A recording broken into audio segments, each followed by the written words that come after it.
सुप्रभात मुलांनो, आज आपण नवीन पाठ शिकणार आहोत अगदी सोप्या भाषेमध्ये. मला सांगा, तुम्हाला लिहायला आवडते का? नाही ना. परंतु काय करणार बेटा, त्याला पर्याय पण तर नाही आहे.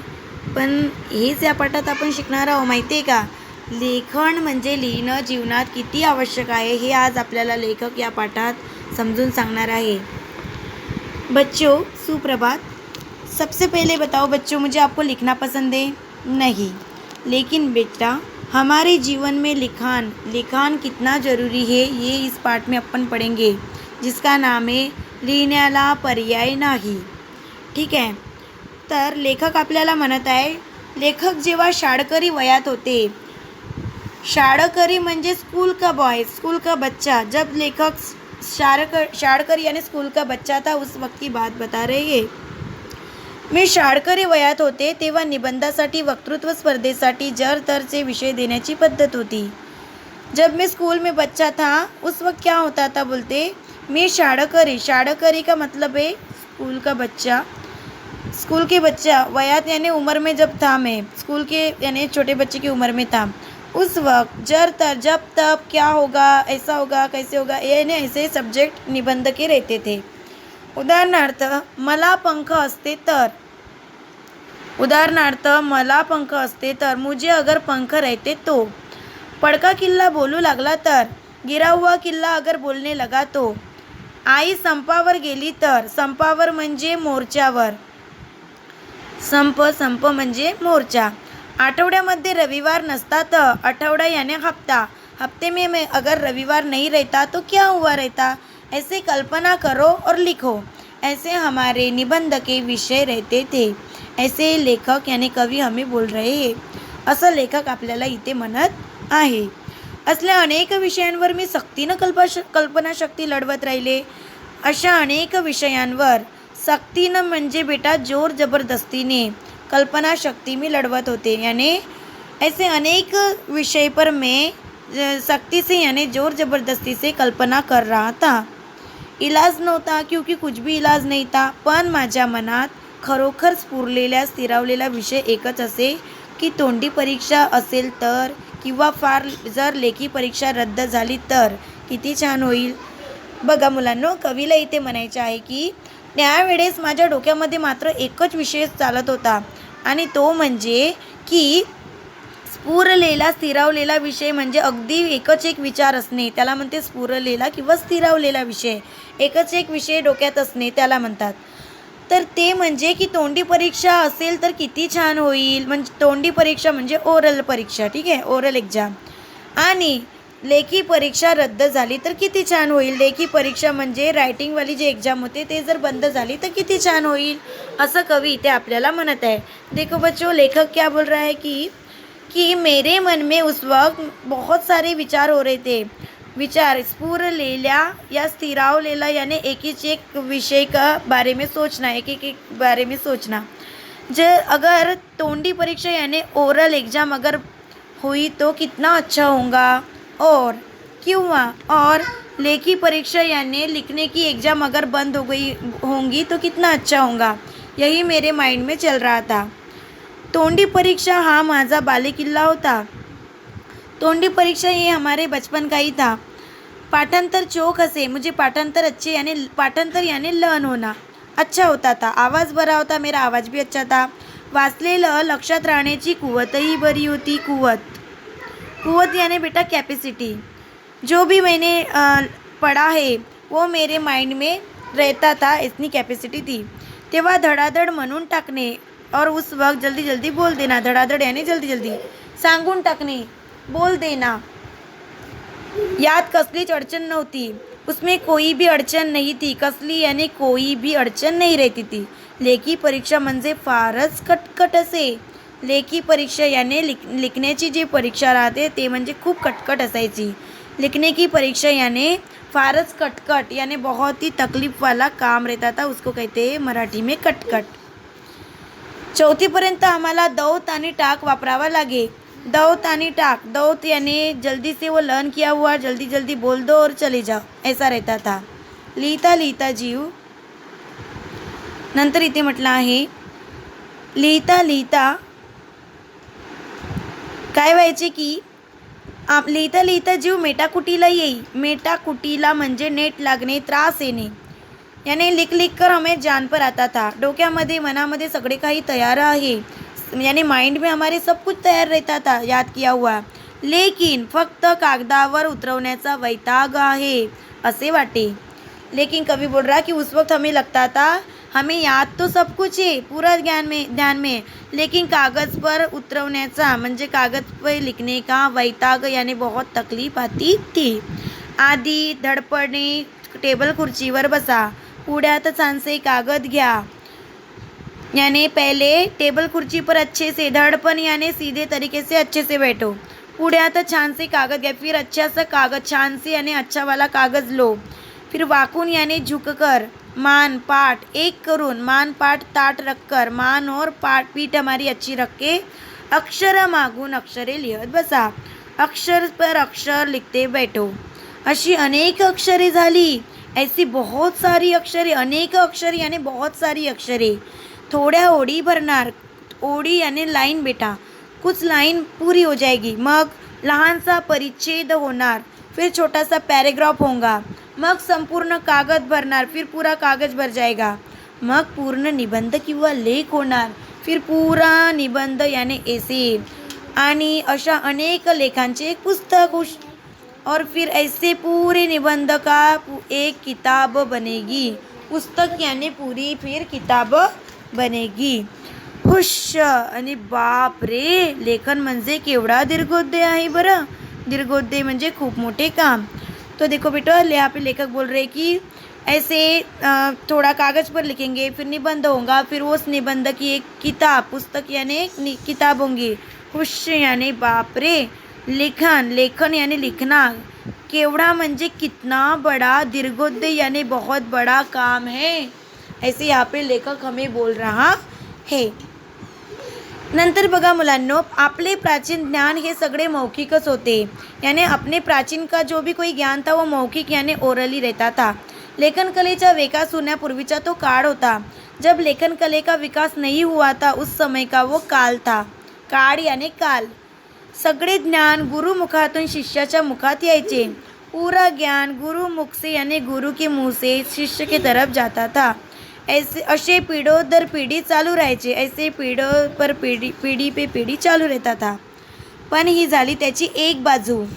लेकिन बच्चों अब बताओ ये ओरल से क्या होता था, मौखिक ज्ञान से क्या होता था कि मौखिक ज्ञान से क्या होता था कि उसमें कुछ पुरावा नहीं रहता था. तिथे काही पुरावा नसणे, दुरुस्ती नसणे, फेरविचार नसणे, असे तोटे यायचे. यानी लेकिन मौखिक ज्ञान से क्या, मौखिक यानी ओरल ज्ञान से क्या होता था, जब गुरु अपना ज्ञान बांटते थे उसमें कोई पुरावा नहीं रहता था, या कोई दुरुस्ती नहीं होती थी, या फेर विचार नहीं किया जाता था. इसलिए तोटे यानी नुकसान होते थे. फिर क्या हुआ, कुछ दिनों के बाद फिर छपाई यंत्र का शोध लगा. छपाई यंत्र म्हणजे प्रिंटर मशीन ज्याला आपण म्हणतो, त्याचा शोध लागला. मग काय झाले, छपाई यंत्राचा शोध आला आणि ज्ञानाच्या कक्षा अमर्याद विस्तारल्या. अमर्याद म्हणजे खूप जास्त प्रमाणात ज्ञानाच्या कक्षा विस्तारल्या याने वाढत गेल्या. तोवर भूजपत्रावर, कापडावर, कागदावर लिहिणे जास्तीत जास्त सोपे आणि टिकाऊ व्हायला लागले होते. उस वक्त क्या होता था बच्चों कि गुरुमुख से जब बताया जाता था, मौखिक ज्ञान बांटे जाते थे, उस पर दुरुस्ती फेर विचार नहीं होता था. फिर कुछ दिनों के बाद छपाई यंत्र यानी प्रिंटर मशीन आ गई. उससे ज्ञान की यानी ज्ञान की कक्षा बढ़ती गई. अमर्याद यानी बढ़ते जाना, ज्ञान की कक्षा बढ़ती गई. और तब तक भूजपत्र पर, कागज पर, कपड़े पर लिखना सोपी यानी इजी जाता था और टिकाऊ रहता था. छापील रूपात त्याची देवघेवही सोपी आणि लेखन हा माणसाच्या आयुष्याचा इतका अपरिहार्य भाग झाला. अपरिहार्य यानी आवश्यक. वो एक दूसरे की तरफ भेजना भी इजी जाता था. और आदमी के जीवन में, माणसाच्या आयुष्याचा म्हणजे आदमी के जीवन का एक अपरिहार्य यानी आवश्यक भाग था. 17व्या शतकात समर्थ रामदासांनी दिसामाजी काहीतरी लिहावे असे सांगावेसे वाटले. म्हणजे समर्थ रामदासांनी लिहिले होते की दिसामाजी काहीतरी लिहावे, यानी दिन में कुछ तो भी लिखते रहना चाहिए, ऐसे समर्थ रामदास ने बताए थे. खरोखर लिहिण्याला पर्याय आहे का? लिहिणे ही नुसती शारीरिक कमाली आहे का? बघा मुलांनो, लेखक आपल्याला इथे प्रश्न विचारत आहे की तुम्ही मुलांनो मला सांगा, लिखने पर्याय आहे क्या? लिखना कितना ज़रूरी है, उस पर कोई पर्याय नहीं है. लिखने ही नुसती शारीरिक हमाली आहे का? लिखना ही सिर्फ शारीरिक हमाली है क्या? ऐसे हमें लेखक पूछ रहा है. त्यानंतर बघा कवी काय म्हणतो, अलीकडे कोणालाही कसलाही निरोप पोचवायचा असला तर माणसे पटकन दूरध्वनी करू असे म्हणतात. यानी किसी को अगर कुछ बताना है तो फ़ोन पर बात होती थी, है ना, दूरध्वनी करू. पत्र पाठवू असे म्हणत नाही. पत्र पाठवणे ऐसे कोई बोलता नहीं था. बघा दूरध्वनी म्हणजे मुलांनो इथे आपल्याला म्हटलं आहे दूरध्वनी म्हणजे टेलिफोन. काय होते दूरध्वनी म्हणजे टेलिफोन. म्हणजे टेलिफोनचा शोध लागल्यावर काय झालं, लिहिणं अतिशय कमी झालं असं कवीला इथे म्हणायचे आहे. तो केव्हा दूरध्वनी माणसे पटकन दूरध्वनी करू असे म्हणतात. निरोप अलीकडे कोणालाही कसलाही निरोप सांगायचा असले तर पटकन दूरध्वनी करू असे म्हणतात. देखो बच्चों या निरोप यानी संदेश होता है, मैसेज. निरोप यानी संदेश, मैसेज. और दूरध्वनि म्हणजे टेलीफोन. यानी किसी को कुछ मैसेज देना है तो फ़ोन पर बात होती थी. पत्र पाठव असे म्हणत नाहीत आणि ते योग्यच आहे. कोई ऐसा नहीं बोलता था कि पत्र भेजे और वो सही था, ऐसे कवी बोल रहे. सतत विस्तारत जाणाऱ्या दूरध्वनीच्या जाळ्यात उपयोगात कोणी का करून घेऊ नये, इसका उपयोग क्यों ना करे. फ़ोन यानी दूरध्वनी है तो क्यों ना करे, ऐसे लेखक हमें बोल रहे, पूछ रहे. पण दूरध्वनीवरचे अरर हे सांगायचं राहिलंच. परंतु काय व्हायचं, दूरध्वनीवर टेलिफोनवर बोलत असताना सगळं काही बोलून व्हायचं, अरे रे हे तर माझं सांगायचंच राहिलं असं व्हायचं. क्या होता था बच्चों, दूरध्वनी पर बोलते वक्त अरे रे, अर्र यानी अरे रे, अर्र यानी अरे रे, ये तो मेरा बताना ही रह गया, ऐसा होता था. नंतर बघा मुलांनो, टेलिफोनचा शोध लागला हे तुम्हाला मी आधीच सांगितलं आहे. अलीकडे कोणालाही कसलाही निरोप देण्यासाठी हे सगळं आपलं झालेलं आहे की पूर्ण विचारांती. अलीकडे कोणालाही कसलाही निरोप पोहोचवायचा असला तर पटकन आपण दूरध्वनी करू, पत्र पाठवू आणि ते योग्यच आहे असं म्हटलं आहे. पण मग काय व्हायचं बघा, हे काय व्हायचं की अरे रे हे सांगायचंच राहिलं असं व्हायचं. मी सांगितलं तुम्हाला, अरे रे ये तो अपना बताना ही रह गया असे आपण बोलते ते. नंतर असं म्हणण्याची पाडी जर आली, अगर ऐसे बोलने की पाड़ी आई कि अरे रे मेरा तो ये रह ही गया, तो फिर क्या होता जरा सोचो बच्चो. काय झालं असतं, चिठ्ठी किंवा पत्र असेल तर नेमका निरोप नेमक्या भाषेत पोहोचण्याची केवढा जास्त हमी मिळते. यानी बच्चों लेखक को बोलना है कि यही काम अगर आपने पत्र से लिखे होते तो कितना अच्छा हुआ रहता. आपने सोच समझकर पूरी बात नेम के शब्दों में अच्छे तरीके से लिखा रहता और हमी रहती, उसका प्रूफ होता. तोंडी निरोप देण्या घेण्यातून किती घोटाळे व गैरसमज होतात. तोंडी यानी ओरली बताने से, देने घेने से एक दूसरे को बात पहुंचने में कितना बड़ा घोटाला होता है, कितना गैरसमझ भी होता है. क्योंकि अपन कभी बोलते एक है और समझने वाला कुछ अलग समझता है, इसलिए कवी ऐसे बोल रहे हैं. नंतर म्हटलं आहे सगळेच अनुभवतो. लेखी शब्द कसा ठाम असतो, लिखा हुआ कैसा रहता है, ठाम यानी प्रूफ रहता है अपने पास. तोंडी शब्द हा खोडसाळ असतो और तोंडी ओरली बता हुआ ये झूठ रहता है, क्योंकि वो आगे पीछे होता है, मागे पुढे होणार, आगे पीछे होता है. पुन्हा पुन्हा येणार. काही वेळा बोलणारा हा एका अर्थानं बोलतो तर ऐकणारा त्याचा वेगळाच अर्थ काढतो. कवी म्हणत आहे की कभी कभी क्या होता है, बोलने वाला कुछ एक बोलता है और सुनने वाला एका अर्थाने, कुछ बोलणारा यानी बोलने वाला एक अर्थ से बोलता है, लेकिन ऐकणारा यानी सुनने वाला उसका वेगळाच अर्थ यानी अलग अर्थ निकालता है. मग त्या अर्थाचे फाटे फुटणार और फिर उसके फाटे फुटणार यानी उससे फिर कोई ना कोई प्रॉब्लेम क्रिएट होंगी. फाटे फुटणार यानी कुछ ना कोई प्रॉब्लेम होती. त्यापेक्षा एकदाच पूर्ण विचारांती आपले मनाने लिहून काढले तर उससे इतना सारा प्रॉब्लेम होने से अगर वो पूरे अपने विचार, पूर्ण विचारांती यानी पूरे विचार एकदम से लिहून काढले तर, लिखकर बताए तो कितना अच्छा होगा, ऐसे हमें कवी यहाँ पर बोल रहा. हे झालं लिहिण्याची पद्धत, लेटर राइटिंग. परंतु आता आपण ही वापरतो का नाही, ये अभी अपन लेटर पत्र भेजते हैं क्या नहीं, ये इसका प्रमाण बहुत कम हुआ है. नंतर कवी म्हणते ही पूर्ण विचारांती लिहिण्याची बाबच खरं तर लेखनातल्या सगळ्याच कंटाळ्याच्या मागे असते. उचलली जीभ लावली टाळ्याला म्हणतात ना, असे उचलले पेन लावलं कागदाला असे करता येत नाही. देखो यहाँ पे कवी बच्चों में क्या बोल रहे हैं कि खरं तर पूर्ण विचारांती लिहिण्याची बाबच खरं तर लेखनातल्या सगळ्या कंटाळवायच्या मागे असते. पूरा विचार लिखना यानी लेखन में पूरे जान पर आता है, कंटाळवाना होता है. और क्या होता है की उचलली जीभ लावली टाळ्याला, लेकिन काय होते की जेव्हा आपण बोलतो तेव्हा उचलली जीभ लावली टाळ्याला, उचलली जीभ लावली टाळ्याला म्हणजे जे काही आलं ते पटापट पटापट बोलून टाकतो आपण. तसं उचललं पेन लावलं कागदाला असं करता येत नहीं. लेकिन मुझे बताओ बच्चों, उचलली जीभ लावली टाळ्याला मतलब कि जो अपने मुंह में आया वो झपटपट फटफट बोल देना. किसी को कुछ तकलीफ हो रही है अपने बोलने से, ये अपन सोचते भी नहीं. लेकिन पेन उठाया और कुछ भी लिखा, ऐसा होता है क्या? नहीं. सुरुवात कुठून करायची हा प्रश्न कायमचा सतावत राहतो. शुरू कहाँ से करना लिखना, ये क्वेश्चन, हा प्रश्न कायम याने हमेशा अपने को आता है. सुरुवात मनासारखी झाली तर मध्ये मध्ये गाडी अडते. कभी कभी क्या होता है कि लिखते लिखते समय बीच बीच में अपन रुक जाते, मध्ये मध्ये गाडी अडते आणि रुकते. चांगला शेवट करणं तर मोठं आव्हानच वाटतं. और वो लेटर राइटिंग में कुछ अच्छे से उसको ख़त्म करना, ये भी अपने सामने बहुत बड़ा आव्हान रहता है. मनापासून लिहायचं असेल तर हात जास्त वापरावा लागत नाही. अच्छे से मन से अगर लिखना है तो ज़्यादा लिखना नहीं पड़ता है. बुद्धि विचार शक्ति जास्त वापरावी लागते. अपनी विचार शक्ति और बुद्धि को अच्छे से अपन यूज करते हैं. त्याचा शीन जास्त येतो. लिहिणारा हात राबू नये म्हणून आपण बुद्धि जास्त वापरतो. और अपन क्या करते हैं, लिखते समय अपने बुद्धि का उपयोग ज़्यादा करते हैं. लिहिणारा हाथ राबू नये यानी लिखने को भी ज़्यादा अपना हाथ दर्द नहीं होना चाहिए, इसीलिए अपन अपने बुद्धि का उपयोग करके कम शब्दों में लिखते हैं. तरीही बुद्धीची शिस्त, मनाची शिस्त, नेमकेपणा, मुद्दे सुटपणा हे गुण अंगी बाळगायचे असतील तर लिहिण्याला सरावाला पर्याय नाही. लेकिन फिर भी बच्चों, अगर हमें हमारे माइंड को यानी बुद्धि को अच्छी डिसिप्लिन लगाना है, हमारे मन को डिसिप्लिन लगाना है और नेम के यानी अच्छे शब्दों में मुद्दे सूद अगर लिखना है तो ये गुण हमारे में लिखने से ही आ सकते हैं. इसीलिए लिहिण्याला सरावाला पर्याय नहीं, ऐसे कवि ने कहा है कि लिखने को कोई भी पर्याय नहीं, ऐसे यहाँ पे कवि ने हमको बताया है. तो बच्चों, आपको समझ में आ रहा है लेसन मैम क्या पढ़ा रहे हैं? मैं आशा करती हूँ कि आपको समझ में आ रहा है.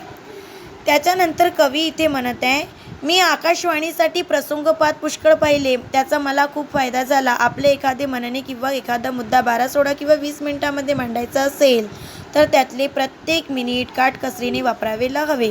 देखो बच्चों, यहाँ पे लेखक हमें बता रहे हैं कि आकाशवाणी में प्रसंगोपात यानी आकाशवाणी में जब मैं प्रसंगोपात यानी कुछ तो भी जब कार्यक्रम रहता है उसमें अगर कुछ बोलना रहता है उसका समय, उसका कितना बड़ा फ़ायदा होता है ये बता रहे.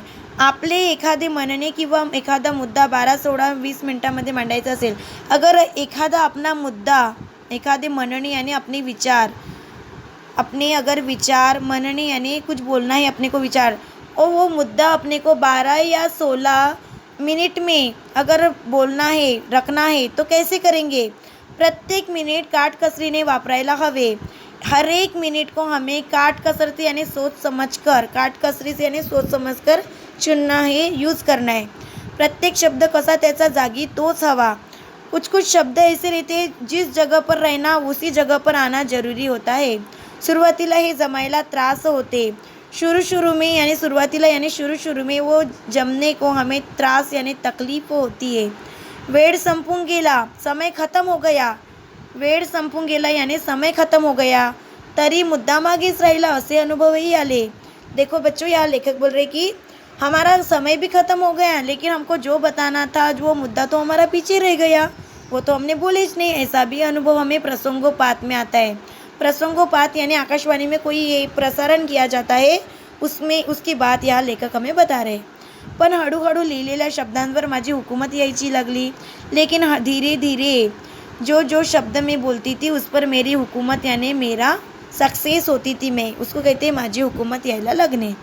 आता एकच मुद्दा 10 मिनिटांपासून 1 तासापर्यंत कितीही अवधीमध्ये सारख्याच परिणामकारकपणे मांडण्याबद्दल मला बराच आत्मविश्वास आलेला आहे.